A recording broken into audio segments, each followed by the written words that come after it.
Hi guys, welcome to my YouTube channel. இன்னைக்கு நம்ம YouTube சேனல்ல இந்த black hair oil எப்படி செய்யறது அப்படினு சொல்லிட்டு பார்க்கலாம் வாங்க. இந்த black oil செய்யறதுக்கு முடிஞ்ச அளவுக்கு இந்த மாதிரி ஒரு இரும்பு கடாய் எடுத்துக்கோங்க. அப்படி இல்லனா வேற எந்த கடாயா இருந்தாலும் ஓகே.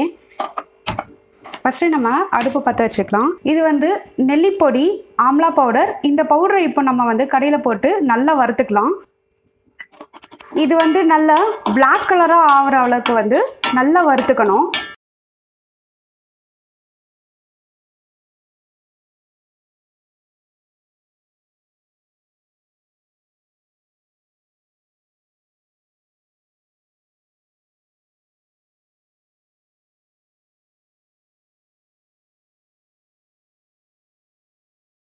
இப்போ இது நல்லா black கலரா ஆயிடுச்சு. இப்போ நம்ம இத கிண்ணத்துல கலெக்ட் பண்ணிடலாம். இது வந்து கருஞ்சீரகம். இது வந்து நம்ம இப்போ 2 ஸ்பூன்ஸ் ஆட் பண்ணிக்கலாம். இதுவும் நெல்லி பொடி மாதிரியே நல்லா black கலர்ல வறுக்கணும்.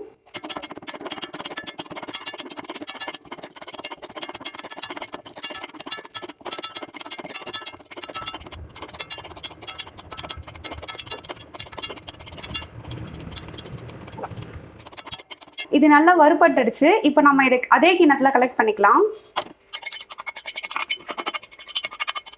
கருஞ்சீரகமும் நெல்லி பொடியும் மிக்சியில் போட்டு ஒரு அரைச்சிட்டேன். இது கூட நம்ம வந்து இப்போ black டீ தூள் ஆட் பண்ணிக்கலாம். Just 1 teaspoon is enough. இது எல்லாத்தையும் போட்டு ஒரு மிக்ஸ் பண்ணிட்டு இது கூட நம்ம வந்து கோகோனட் ஆயில் ஆட் பண்ணிக்கலாம்.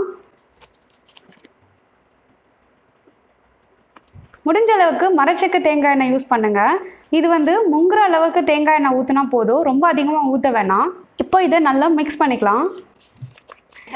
எப்போவுமே ஹேர் ஆயில் செய்கிறப்போ வந்து ஆயிலை வந்து நம்ம வந்து குக் பண்ணக்கூடாது. அதோட ப்ராப்பர்ட்டிஸ் எல்லாமே போயிடும். அதனால் இதை வந்து அப்படியே ஒரு 1 வீக் வந்து ஊற விட்டுருங்க. இதை வந்து ஒரு பாட்டிலில் ட்ரான்ஸ்ஃபர் பண்ணி இந்த மாதிரி போட்டு வச்சுக்கோங்க. இது வந்து நம்ம ரெகுலர் ஹேர் ஆயில் மாதிரியே யூஸ் பண்ணலாம். இது வந்து கிரே ஹேரை ப்ரிவென்ட் பண்ணும். முடிஞ்ச அளவுக்கு இருக்கிற கிரே ஹேரை வந்து பிளாக்காக மாற்றும். இது வந்து ரொம்பவே ஸ்லோவாக ஒர்க் ஆகும். இந்த பிளாக் ஹேர் ஆயில் பார்த்தீங்கன்னா கெமிக்கல் ஹேர் ஆயில் மாதிரி இமிடியேட்டாக வந்து பிளாக் பண்ணோம் அப்படின்றதெல்லாம் கிடையாது. இது வந்து நேச்சுரல் ஹேர் ஆயில்ன்றதுனால ரொம்பவே ஸ்லோவாக தான் வந்து இதோட ரிசல்ட் உங்களுக்கு தெரியும். உங்கள் வீட்டில் இருக்கிற குட்டீஸ்க்கெல்லாம் வந்து நீங்கள் தாராளமாக இந்த ஹேர் ஆயில் வந்து இப்போட்லேருந்து ஸ்டார்ட் பண்ணிடலாம். Like 5 years 6 years even 2 to 3 இயர்ஸில் இருந்தால் கூட நீங்கள் இந்த ஹேர் ஆயில் வந்து கண்டிப்பாக ஸ்டார்ட் பண்ணிடலாம். இந்த ஹேர் ஆயிலுக்கு எந்த விதமான சைடு எஃபெக்ட்ஸும் கிடையாது. இது வந்து எல்லா கிரே ஹேரையும் உடனடியாக கண்டிப்பாக பிளாக்காக மாற்றாது. ஆனால் இது வந்து கண்டிப்பாக ஸ்லோவாக மாற்றும். இதில் ரிசல்ட்ஸ் இருக்குது, நான் ட்ரை பண்ணியிருக்கேன். இது வந்து கண்டிப்பாக நம்ம 3 to 4 மந்த்ஸ்க்கு மேலேயே கூட நம்ம இதை வந்து ஸ்டோர் பண்ணி வைக்கலாம். இந்த வீடியோ உங்களுக்கு பிடிச்சிருந்தா லைக் பண்ணுங்கள், ஷேர் பண்ணுங்கள், சப்ஸ்கிரைப் பண்ணுங்கள். தேங்க்யூ ஸோ மச் ஃபார் வாட்சிங் த வீடியோ.